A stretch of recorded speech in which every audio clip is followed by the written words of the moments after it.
before America's Got Talent, long before The Masked Singer or The Masked Dancer or any other kind of reality competition show where we have amateurs or whatever doing singing or dancing or I don't know what have you, there was this. Ever wanted to be on a show where you could do something, but if and three celebrity judges are checking you out, but if they think you're not worthy of continuing, this is going to happen. Yeah, you know what this means. As today, I bring to you on the wide world of game shows, and can you believe it? This is my 60th episode of this. This time, it's going to be the one, the only, the Gong Show. Big D's Entertainment Rankings and Reviews presents Wide World of Game Shows. Greetings, my fellow YouTubers. Welcome to the Wide World of Game Shows, a fun-filled show from Big D's Entertainment Rankings and Reviews. I'm Duel, better known to you as the Big D. So, this time around, in my 60th episode of this series, I'm about to tackle what is factually considered a game show, but it's more like one of those competition shows. But it is kind of more like where there's amateurs and what have you. But we had numerous shows that we knew of in the years to come, like shows I never did mention, like Star Search or American Idol or The Voice, or shows I did mention, like America's Got Talent and The Masked Singer and Masked Dancer. But long before any of these series even existed, there was this one show that came out and was hosted by the world's looniest game show producer there ever was and ever lived as well, none other than Chuck Barris himself. So here it is. I now bring to you, as I'll say in the intro, from Hollywood, almost live, it's The Gong Show! The Gong Show was a crazy reality competition series with amateur comics, dancers, singers, and what have you. It was produced by Chuck Barris Productions along with Chris Beard Productions. It originally premiered on NBC and in syndication in 1976, and it was hosted by Mr. Barris himself. Now then, now for this episode, I am going to talk about all. Now, this had been so crazy and what have you, and it's franchised by Sony Pictures Television to many countries. Now, NBC premiered this on their daytime schedule in the summer of 1976 and ran for a couple seasons, and then in syndication that same year, but lasted longer until 1980. It got revived for a new version that ran from 88 to 89, and then 2017 for broadcast on ABC. Now, in this video, I'm going to talk about all three versions of the game because I finally took the time to watch a couple of episodes of the 1988 to 89 run. The series was created and originally produced by Chuck Barris, who also served as host for the NBC run and from 77 to 1980 in syndication. Its most recent version was executive produced by Will Arnett, hosted by Tommy Maitland, a fictional character performed by Mike Myers, who was uncredited in the first season. The show is known for its absurdist humor and style, with the actual competition secondary to the often outlandish acts presented. A small cash prize has typically been awarded to each show's winner.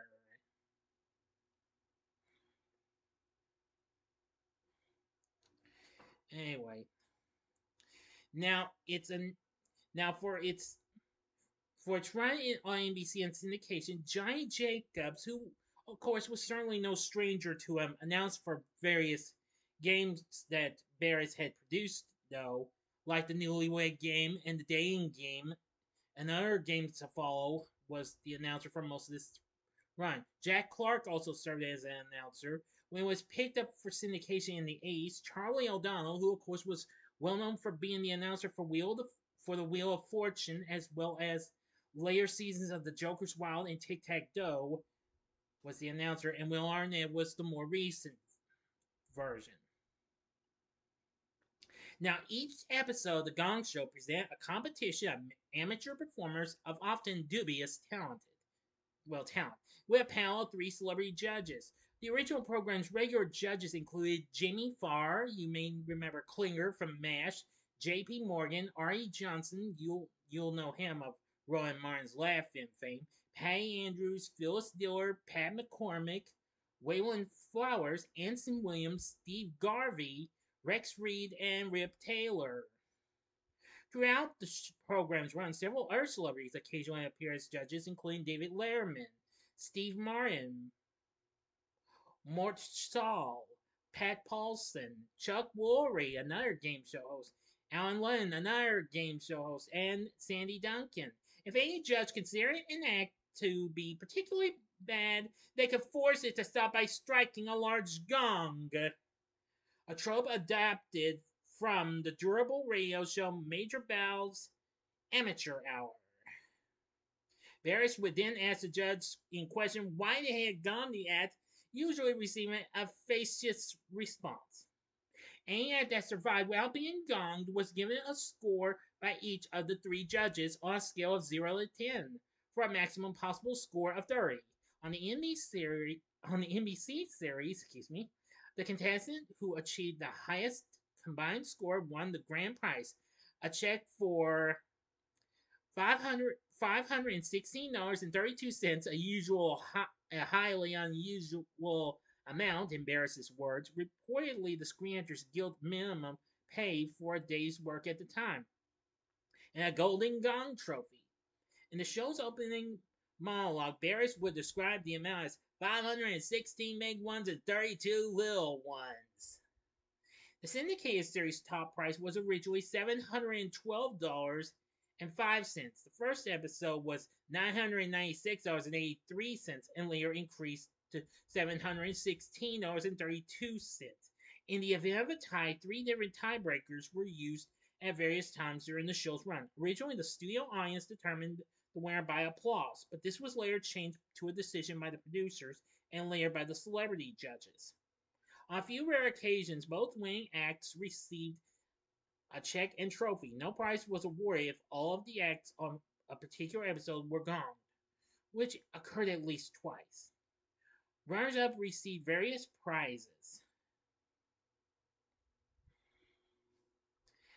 Well, one of them being Maureen Ort, on her appearance in February of 1977, reported receiving a clothes iron valued at $33.95 for a second place finish. When Barris announced the final score, Little Person actor Jerry Marin, a former Munchkin, yes, Munchkin from The Wizard of Oz, ran on stage in top hat and tails, throwing confetti while balloons dropped from overhead. The Daily Gong Show also gave out a Worst Act of the Week award, later changed to the Most Outrageous Act of the Week, selected by the producers and each week's judges. The winner of this award was announced following the trophy presentation on the Friday show, and the performer received a dirty tube sock and a check for $516.32. Oh, really something. Anyway, now there was legitimate talent. Two of the biggest Gong Show related showbiz successes were Andrea McArdle and Cheryl Lynn. McArdle, who was only 12 years old, appeared in an episode in 1976, shortly before she won the leading role in the hit Broadway musical Vanity. As for Cheryl Lynn, after her appearance in 1976, she received a recording contract with Columbia Records and recorded the top 40 disco hit Got to Be Real in 1978. There were among some others and what have you, including Boxcar Willie, a country singer, Kevin Peter Hall, who later appeared in the original Predator, actually as the original Predator, as the titular character of Harry in Harry and the Hendersons. The late great Paul Reubens and John Paragon, of course, known best for playing Pee Wee Herman and John B. the Genie in Pee Wee's Playhouse, appeared.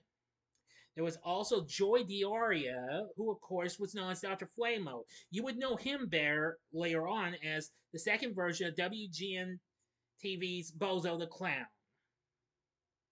There was impressionist comic Michael Winslow, novelty rock band Green Jelly, who you may remember from their song Three Little Pigs and Carnage Rules, and an unknown band called the Mystic Knights of the Oingo Boingo, which evolved into Oingo Boingo, led by future film and television score composer Danny Elfman. Oh man, the list goes on and on. Anyway, yeah. This was just so crazy and what have you.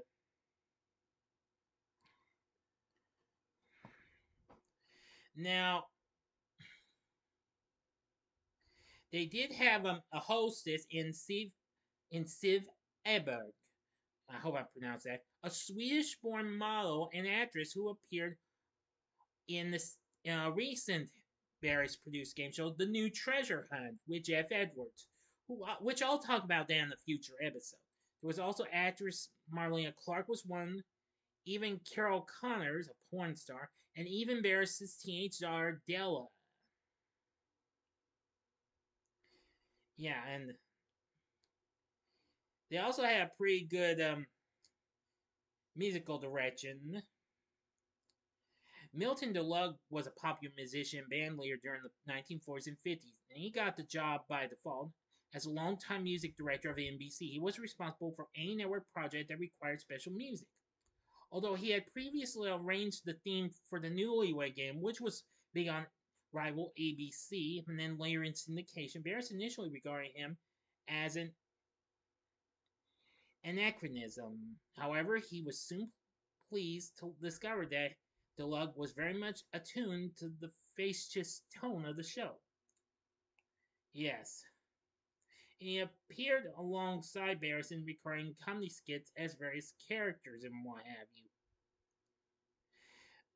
Anyway, this show also had some other crazy characters you would see, including Gene the Dancing Machine and the Unknown Comic, which of course was a guy who had a paper sack on his head with eye holes and a mouth hole. Yeah, which that made this show even more funny and what have you. Whew. Now, producer Chris Beard was formerly part of the workers of Rowan Martin's Laughing, as well as the Sunny and Share Comedy Hour. Clash with various other programs' content, favoring more scripted comedy over chaotic nonsense and what have you. But soon after a violent argument between the two over the future direction of the show came to blows and resulted the throwing of chairs and other objects, Beard resigned, leaving Barris fully in charge of the series. Anyway, the show continued to be pretty big and what have you. There were some incidents that occurred as well.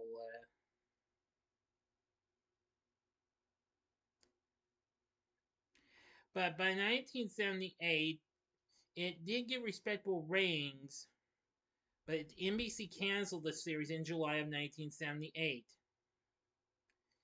Well, with the arrival of Fred Silverman, who was more recently in charge of programming at ABC.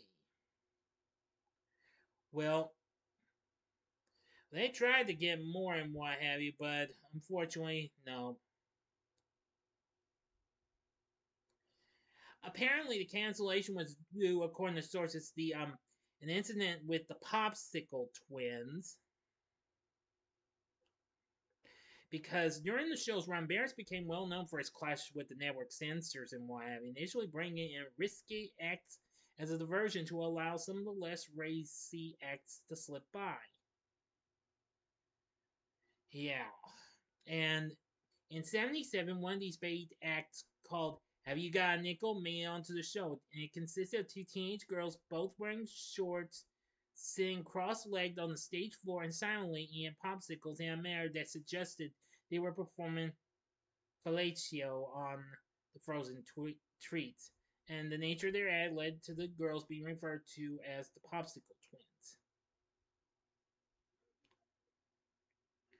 But anyway, but not only that, also J.P. Morgan spontaneously exposed her breasts on air during a segment with Jean the Dancing Machine. Barrett had been given an ultimatum by the network's Standards and Practices Department to deliver less racy shows for his audience, which included many younger viewers, or the network would cancel the show.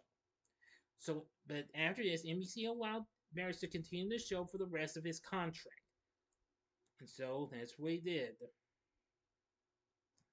Soon, apparently, later on, playing in a country music band called the Hollywood Cowboys with the house band's rhythm section, Barrett sang a slightly modified version of Johnny Paycheck's Big Hit, Take This Job and Shove It, giving NBC the finger during the song to accentuate his point in the finale. And NBC censored the gesture with the word oops superimposed over a still shot of the set, which that was funny. And he was gone by Jamie Farr, who quipped, because that little fella's been saying that I've been long of nose, I'm also long of gong, fella. Oh boy. The group Lobster Repair performed Harry Belafonte's song Deo won the final $516.32 check and trophy of the NBC era. Yeah. And someone actually gave it to them.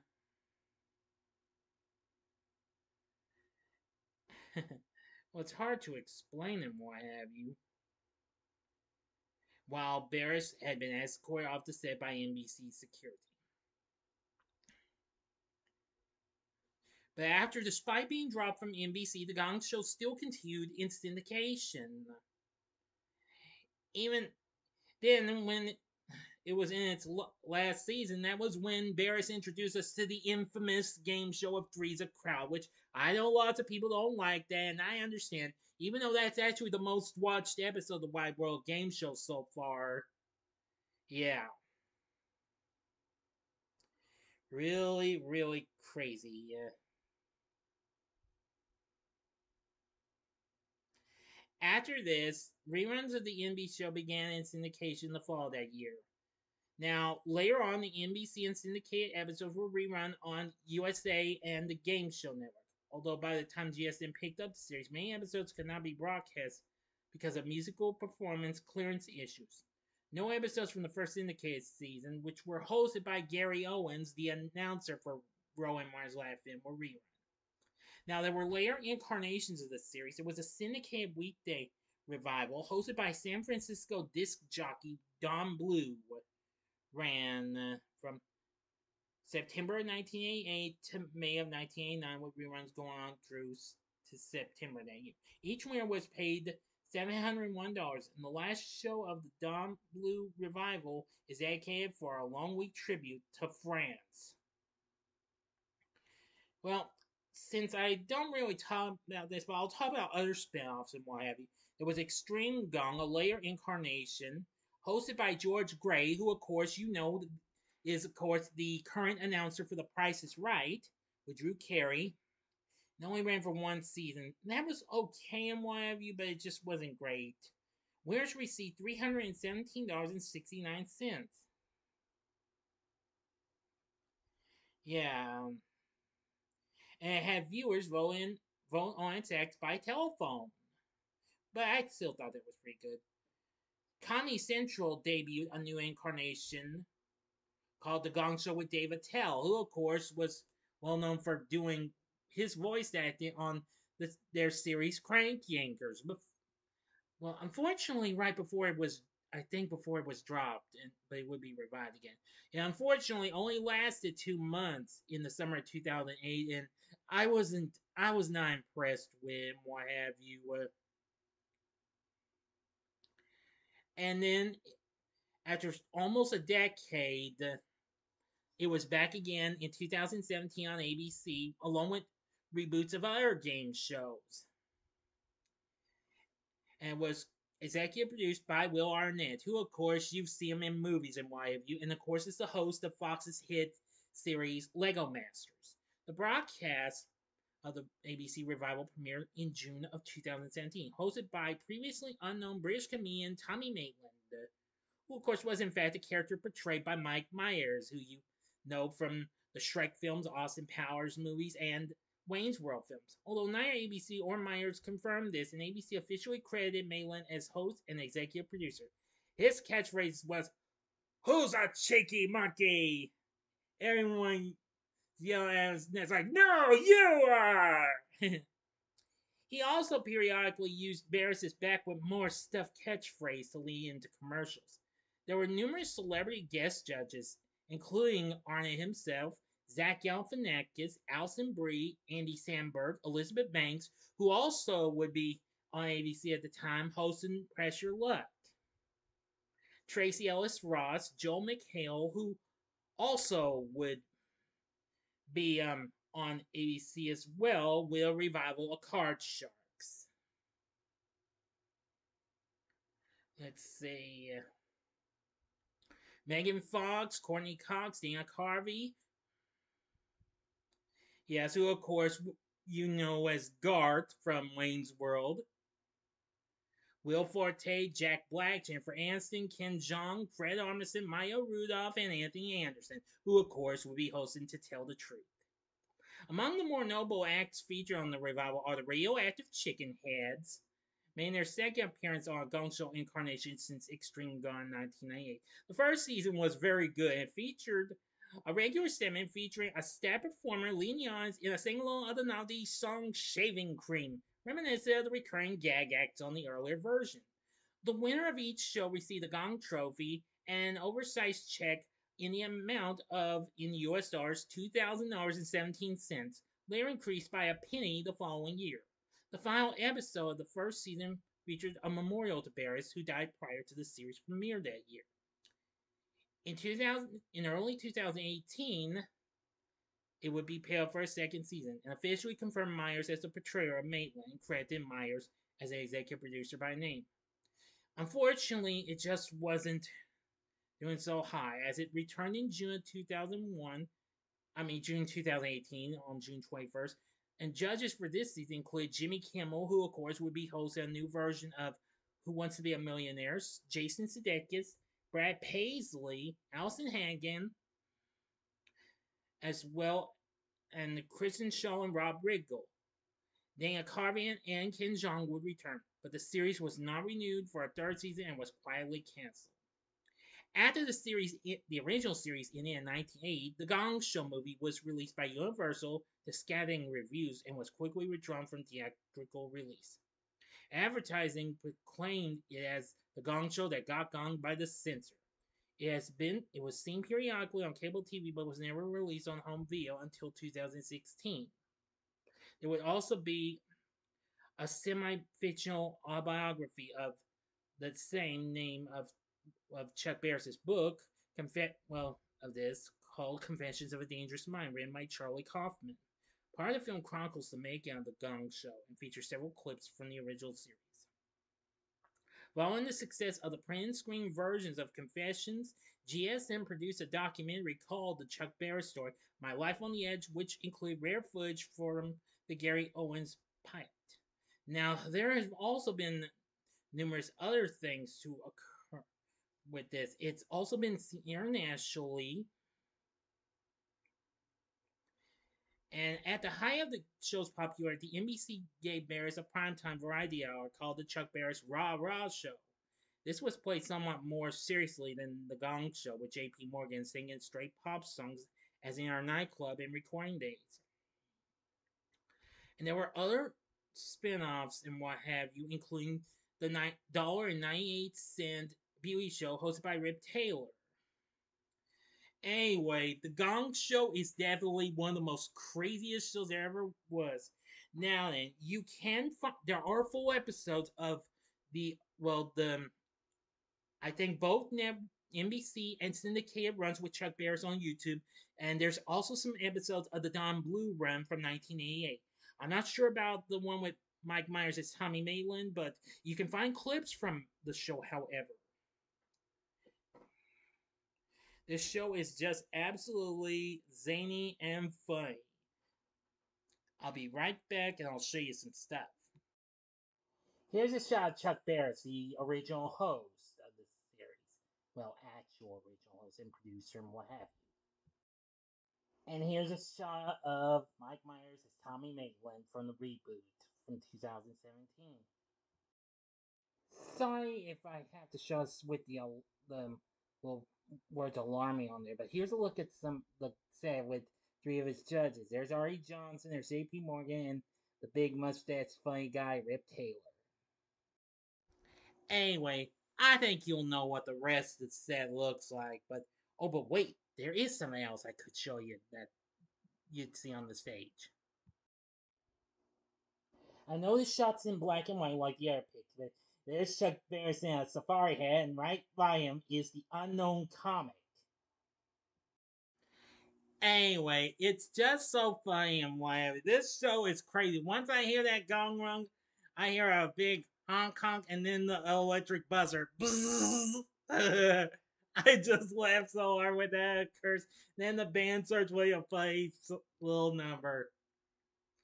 Little loser type theme.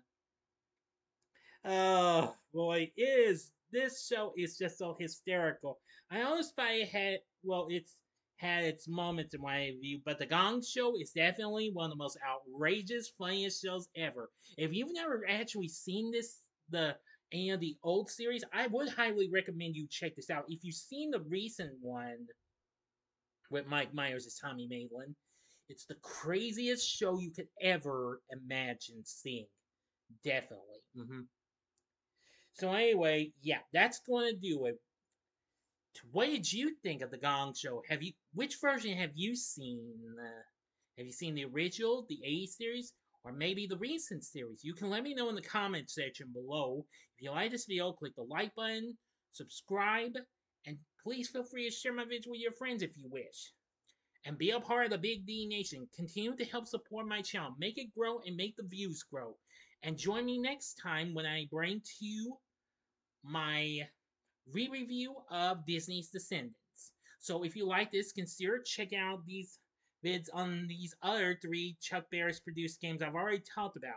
The upper left-hand corner is the episode I did on the Newlywed Game. The upper right-hand corner is the episode I did on the dating game. Or if you want to, check out the episode I did on Three's a Crowd, which was one of my first Wide World Game Shows episodes, and it's still the most watched episode of them all, which has got like about 900 views now, I think. And the bottom right hand corner is the button you can click to subscribe. If you like rankings and reviews on movies, TV, music, video games, etc., as well as the Wide World Game Shows, then I'm your guy. And we'll have another episode of Wide World Game Shows coming up for you later on with Bumper Snuppers. So until next time, I'm the Big D saying, see ya.